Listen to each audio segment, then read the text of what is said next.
नमस्कार दोस्तों, विचार लोक में हमारे साथ अपने विचारों को, अपनी जीवन यात्रा को, अपने अनुभवों को साझा करने के लिए आज मौजूद हैं रिटायर्ड फौजी गंभीर सिंह। एक छोटे से गांव से बचपन से ही इनकी ललक थी देश के लिए कुछ करना। तैयारी की और आखिरकार आर्मी में भर्ती हुए और अपनी एक सफल नौकरी के बाद आज एक न सिर्फ सफल किसान हैं बल्कि युवाओं को ट्रेनिंग भी देते हैं। तमाम ऐसे युवा जो पुलिस के लिए या आर्मी के लिए तैयारी कर रहे हैं उसके लिए भी बराबर अपना समय निकाल कर ट्रेनिंग देते हैं। गंभीर सिंह छतरपुर जिले के मुड़ेरी गांव के निवासी हैं। मिलवाते हैं आपसे और जानते हैं विचार लोक में गंभीर सिंह के जीवन यात्रा। स्वागत है गंभीर आपका। नमस्ते। गंभीर, गांव से, एक छोटे से गांव से आप निकले, एजुकेशन चल रहा था आपका, फिर कब ये विचार आया कि नहीं मुझे देश की सेवा में जाना है, मुझे आर्मी ही ज्वाइन करनी है? मेरी शुरुआती पढ़ाई मेरे गांव से ही हुई। उसके बाद लोकोस नगर अवधूत स्कूल से मेरी 10वीं हुई, 12वीं हुई। 99 में कारगिल युद्ध के समय बहुत सारी रैलियां और सब कुछ एकदम पूरा देश मतलब भक्तिमय हो गया था। उस टाइम पे मेरा जुनून और थोड़ा ऊपर हुआ। 99 दिसंबर में मैंने ग्वालियर में भर्ती देखी। उसके बाद जनवरी 2000 में मेरा ज्वाइनिंग लेटर आ गया और मैं राजपूताना राइफल्स रेजिमेंट, जिसका सेंटर दिल्ली है, वहाँ पे मैंने ट्रेनिंग की। फर्स्ट में मेरी पोस्टिंग अलवर हुई। अलवर के बाद फिर मैं आसाम गया, जहाँ पे मुझे एक गोली ने टच किया। और आसाम का कुछ ऐसा था कि एक गोली मेरे खुद से लगी, एक गोली आर्मी से लगी। तो यानी मतलब गोली कैसे लगी उसको थोड़ा एक्सप्लेन करें। हाँ, आसाम में डिब्रूगढ़ एक जगह है, तिनसुकिया से थोड़ा सा पहले, जो अपना लास्ट स्टेशन इंडिया का तिनसुकिया है, उससे थोड़ा सा पहले डिब्रूगढ़ है। डिब्रूगढ़ में 10 माइल करके एक जगह है जहाँ पे हमारा ऑपरेशन चल रहा था। हमें एक खबर मिली थी कि पहाड़ के ऊपर कुछ हैं आतंकवादी। तो नीचे से हम लोग जा रहे थे और हमें ये थोड़ा सा क्लियर करने में दिक्कत हो गई कि वो पीछे साइड उतर रहे हैं या हमारी साइड उतर रहे हैं। तो हम लोगों ने यहाँ से चढ़ना शुरू किया। हम लोग, मैं तो नया नया था, बाकी और भी लड़के नए नए थे। बांस का जंगल है वहां पे एकदम। तो हम लोग थोड़ा सा क्लियर नहीं कर पाए कि वो लोग कितने हमारे नजदीक आ गए हैं या उतर रहे हैं, क्योंकि चढ़ने वाले को थोड़ा सा कम दिखाई देता है ऊपर की तरफ, उतरने वाले को थोड़ा ज्यादा विजुअलिटी हो जाती है, नीचे से आहट मिल जाती है। तो हम लोग अपने मस्ती में जा रहे थे और वो उन्होंने देखा कि फौज आ गई, उन्होंने एकदम फायर शुरू कर दिया। फायर शुरू कर दिया तो आर्मी की सिखलाई होती है कि फायर की आवाज आते ही पहले जमीन पकड़नी है, उसके बाद आपको सोचना है या सुनना है कि गोली किस दिशा से आ रही है, फिर आपको फायर करना है। तो ये चीज करने में हम गिरे। कोई ऐसा नहीं था कि मेरे लगी या मुझे पता चला, मुझे एक्चुअली नहीं पता चला था उस टाइम पे। मैं गिरा और चलता रहा, ठीक है, फायर शुरू हो गया, सब कुछ हो गया। उसके बाद जब खड़े हुए तो वहां पे एक और सबसे बड़ी समस्या है, आसाम के जंगल में जोक बहुत है। मतलब आप चलते चलते कितनी भी सेफ्टी कर लें, लेकिन जोक लगेंगी, आपका ब्लड बाहर निकालेंगी। मतलब किसी भी मौसम में वहां पे पेड़ों से टपकती है जो। पहली बात तो वहां का ऐसा मौसम है, कुछ ऐसा सीलन टाइप का, जो इतनी मतलब घास में आप अगर निकल गए तो बस आपके समझ लो कि जोक लगती है। नमी की वजह से जोक मार, हाँ, बहुत ज्यादा। तो लड़कों ने मुझे बताया कि सर थोड़ा सा ब्लड निकल रहा है। मैंने अपना हाथ लगाया तो कुछ ज्यादा ही था। करते करते पैर में लगी थी गोली, जान यहाँ पे लगी थी। तो जब मेरी उंगली पड़ी उस जगह पे, उससे पहले मुझे कुछ भी पता नहीं था। तकरीबन 8 या 9 मिनट हमारा चला होगा फायर वायर, जो भी था। 8-9 मिनट तक मुझे कुछ भी पता नहीं चला। वो गोली जो मेरे लगी थी वो काफी रिकोचित होके आई थी, मतलब बांसों के पेड़ों से डायरेक्ट नहीं आई थी, क्योंकि AK-47 की गोली अगर डायरेक्ट लगती तो फोड़ फाड़ के निकाल देती थी।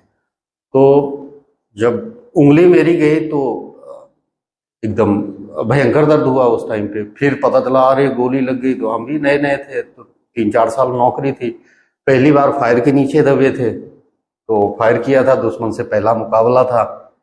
तो मैं वहां पे बेहोश हो गया।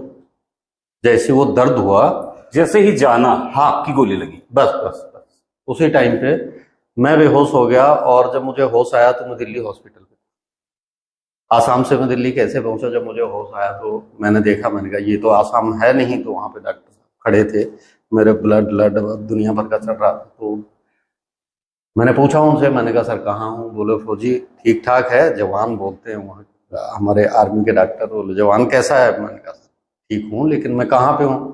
बोले कैसा लग रहा है? मैंने कहा ये एसी रूम है और हमारे आसाम में तो ऐसा था नहीं मतलब जहाँ पे हम रह रहे थे। तो बोले नहीं तू दिल्ली पे है। तो मैंने कहा दिल्ली कैसे आया? बोले तुझे 24 नहीं 36 घंटे बाद तुझे होश आया है। मैंने कहा सर जब तक बेहोश रहा। बोले बेहोश तू नहीं रहा, तुझे किया गया था जी, मतलब रिकवर करने के लिए। हाँ। तो फिर उन्होंने बोला कि घर बात करोगे? तो मैंने कहा नहीं घर नहीं, पहले यूनिट बात करूंगा। तो मैंने सीओ से बात की, फिर क्लियर हुआ कि चलो अच्छा है, ठीक है सब कुछ। फिर सीओ साहब से मैंने मना किया कि घर मेरे फोन नहीं करना और बताना नहीं, घबरा जाएंगे। हाँ, उनका गोली लगना गोली एक बहुत नाम बड़ा ही- नाम ही है। फिर मैं जब ठीक हो गया 10-15 दिन में मैं चलने फिरने लगा। तो सीओ ने मेरे कर्नल राजीव मल्होत्रा साहब सीओ थे उस टाइम पे, बहुत अच्छे। तो उन्होंने मेरी छुट्टी भेज दी 1 महीने की कि ठीक है दिल्ली से तो सीधे घर चले जाना। मैंने वो छुट्टी कैंसिल करके मैं वापस यूनिट चला गया, क्योंकि ये लग रहा था कि फिर वहां जाने के बाद लोग तो और ये गोली लगी, ये है वो है। और थोड़ा सा ये भी लग रहा था कि यार लोग कहेंगे लो अभी गया था और ये गोली लग गई। हाँ, घर में एक हाँ, सोच हो तो जाएगी। मैं कहा ये गड़बड़ हो जाएगा, पता चले कि घर वाले ही मना कर दें कि नौकरी में जाना ही नहीं। जी, तो एक जो अपने अंदर की इच्छा है वो खत्म हो जाएगी। तो मैं वापस यूनिट चला गया और 3-4 महीने बाद फिर मैं छुट्टी आया और घर वालों को मैंने कभी नहीं बताया। अभी फिर बाद में पता चला मेरे शादी के टाइम में, जब लोग वो लगाते उगाते हैं तो फिर देखा कि अरे ये क्या है। तो फिर बताया कि गोली लग गई। अच्छा गोली लग गई, नॉर्मल सी बात है जी। भाई देखो फौज में जैसे अब हम लोग बाइक चलाते हैं तो कुछ भी लग सकता है ना। परमानेंट बाइक चलाते हैं, या किसान है वो अपना खेतों पे काम करता है तो उसके जो जिस औजार से वो काम करता है वही औजार तो उसके लगेगा, कोई अलग से तो लगेगा नहीं। अब फौजी आदमी है तो फौजी वही अपना हथियार, गोली, बंदूक, और इसके अलावा उसकी और क्या लगेगा?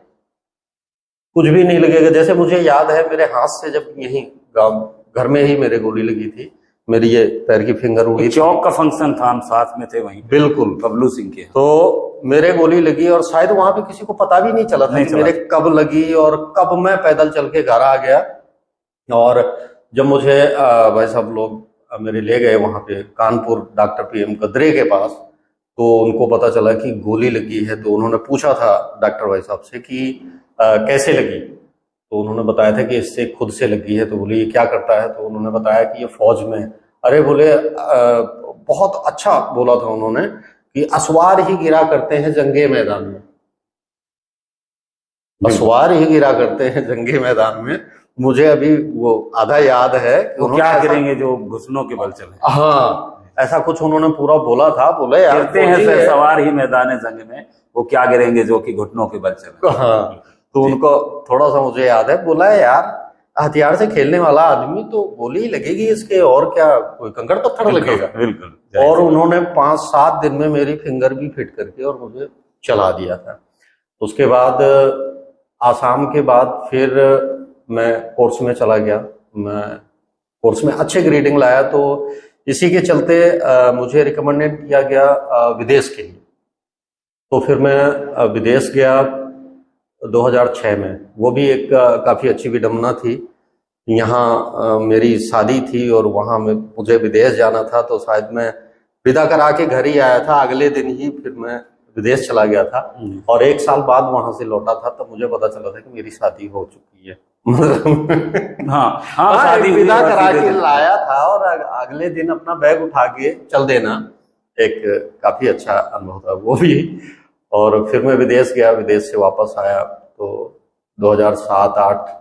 उसके बाद फिर यही कश्मीर और जैसलमेर, ये 2 जगह मैंने काफी। विदेश में किस देश की? मैं कांगो गया था, साउथ अफ्रीका उसमें है। कांगो एक बहुत अच्छा देश है, डेमोक्रेसी, DRC कांगो। वहाँ पे बाका एयरवेज था और मैंने पहली बार अपने जीवन में ऐसा देखा था कि लोग बताते थे कि जंगली जीवन कैसा होता है, जंगल में लोग कैसे रहते हैं और लोग क्या खाते हैं, कैसे नहीं पहनते। अपन लोग टीवी मोबाइल पे देखते हैं कि आदिवासी या वहाँ पे वो निग्रो कंट्री है तो कैसे रहते हैं। मैंने पहली बार अपने अब 2006 में गए थे तो 6 साल मेरी नौकरी हो चुकी थी, उम्र भी ज़्यादा नहीं थी। तो जब वहाँ पे पहुंचे और हम लोगों ने उनको देखा तो आप यकीन मानिए दादा, हम लोगों ने उनको कपड़े पहनना सिखाया।